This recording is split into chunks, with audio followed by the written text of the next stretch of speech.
Universitetimizda Navro'z bayrami qanaqa nishonlanishi haqida sizlarga qisqacha video tayyorladim. Koreyslar o'zbeklar bayramini juda ham hurmat qilishadi va butun hovlini milliy narsalar bilan yasatishgan va yarmarkalar uyushtirishgan va yarmarkada biz ham qatnashamiz. Buni turli xil zakolkalar, bloknotlar va aksessuarlar bilan qatnashsa bo'ladi. Rasm videolarga tushib oldik. Hamma milliy kiyimlar kiyib kelgan va biz ishtirokchi bo'lganligimiz uchun voqealar kelib stollarimizni yasatdik. Hali mehmonlar kelishga ulgurishmagan edi.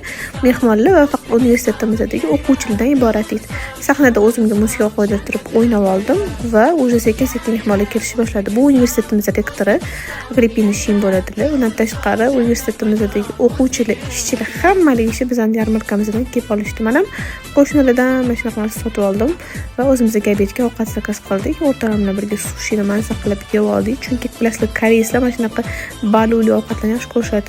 Musiqalarga o'rtalar bilan o'ynab, sahnaga chiqib rasm videolarga tushib, undan so'ng bo'lsa bizga sahna ko'rinishi qo'yib berishdi. O'tirib bayram tomosha qildik va shu bilan Navro'z bayrami tugadi. Qolgan videolar o'chib ketibdi.